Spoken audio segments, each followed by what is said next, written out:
It was another 5 years before Matilda gave up and returned to Normandy. But she simply handed the torch to her son Henry, who came to England when he was 16 to carry on the struggle. And so the fighting went on, year after year, and the country was in effect without law and without government. As the Anglo-Saxon Chronicle said, "Castles were filled with devils and evil men. Christ and all his saints were asleep." Stephen naturally intended his own son Eustace to succeed him, but in 1153 both Eustace and Stephen's wife fell ill and died. Stephen had had enough. At the end of the year, Stephen and Henry rode together into London. There the king proclaimed a new foundation for the kingdom. Henry was now his own adopted son and would be his successor as King of England. Although Stephen would remain king for life, Henry would take over the government immediately.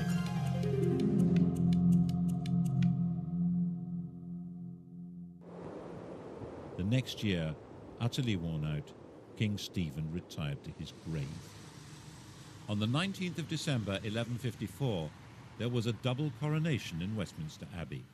The 21-year-old Henry II was crowned king, and his 33-year-old wife, Eleanor, was crowned queen consort. Eleanor, Duchess of Aquitaine, knew all about being a queen.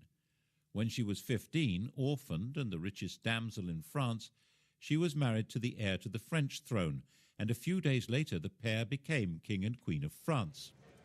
The King of France was a saintly figure with perhaps a rather low sex drive. Eleanor came from a family of lordly troubadours, whose court was dedicated to interesting love affairs. She later said that she thought she'd married a man, but had married a monk. She had a series of affairs, including one with Matilda's husband, Geoffrey of Anjou. He, rather dashingly, wore a sprig of broom, Plantagenista, in his hat, so people called him Plantagenet. Eventually, all the Angevins, the whole family line, wore it on their crest. She then had an affair with Geoffrey's son, the attractive young Henry, a bright, well-educated athlete with vitality, intelligence, freckles, and money. According to a contemporary chronicler, Henry's father had warned his son off her, saying that she'd been his lover, and she was the wife of Henry's overlord. Henry was Duke of Normandy. But Geoffrey died in 1151, and in 1152, Henry got Eleanor pregnant. Louis, who probably didn't know that detail, had their marriage annulled, and she married her toy boy. Of course, she did all she could to encourage his efforts to become King of England and make her a queen again. The coronation of 1154 must have been most satisfying for her. He didn't make his mother's mistake of claiming to be above the law. Instead, maintaining proper form, he issued a charter confirming all the liberties that were in force under his grandfather, Henry I. The combination of his lands and Eleanor's meant that this King of England ruled more than half of France, though as the vassal of the French king. It would have been too much for almost anyone. But Henry was a man of extraordinary restless energy, who travelled vigorously round his realms and would order his court to hit the road with no notice whatever. He got England up and running with astonishing speed.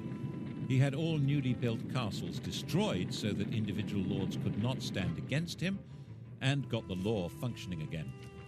He organised government into ministries, with the Chancellor of the Exchequer playing the role we would now recognise as Prime Minister. The chap in question was the son of a London merchant. He was Henry's closest friend and colleague. They joked and drank together, and he lived as the greatest lord in the country, Thomas Becket. Between them, they reformed the currency, finance, government, and began the changes in the judicial system that would lead to the system of trial by jury. England was beginning to develop a commercial life. Towns were growing, the population was becoming better educated. The new system for running royal courts asked groups of local people, often peasants, to report and decide the facts of the case. The system that had worked for the conqueror, allowing the people to run their own country, was at the heart of Henry's way of getting everything up and running again. Perhaps that was why he needed a Londoner at the heart of his government. The next stage in his reforms was to reduce the power of the church, which had become the only functioning judicial institution during the chaos of Stephen's wars. Anyone accused of a crime who could read a line of Latin was deemed to be a churchman. That made them immune from the royal court. They could only be judged and punished by the church. Of course, the church wouldn't agree to give up its privileges, so when the Archbishop of Canterbury died in 1162, it seemed a smart idea to install Thomas as the new archbishop. Then he would deliver the church to Henry. Actually, it seemed a pretty terrible idea to Matilda, who warned Henry not to do it. What did his mother know?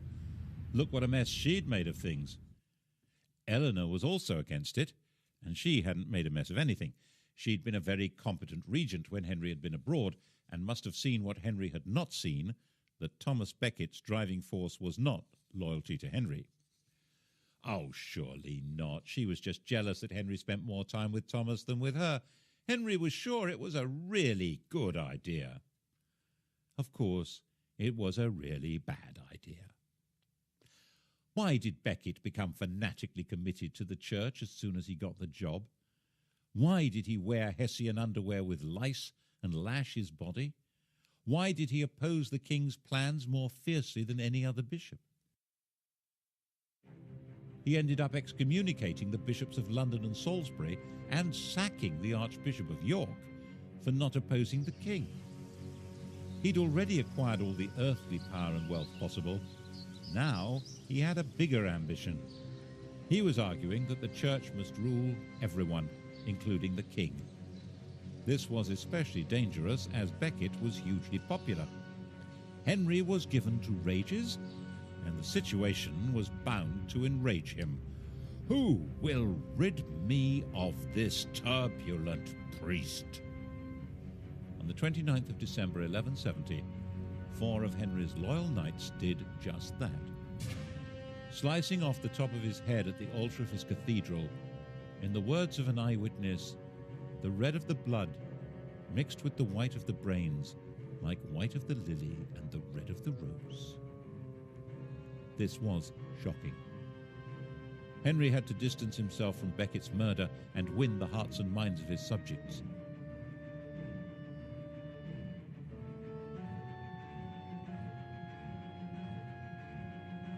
Becket was immediately the most popular martyr in the country. 100,000 pilgrims flocked to the site of his death. He would obviously be made a saint as soon as possible. The danger, of course, was that the Pope would excommunicate Henry and pronounce an anathema against him as the murderer of England's primate. The population would turn against him in England, and the King of France would seize his vast lands across the Channel. Henry immediately fasted, went into extravagant mourning, and then did penance.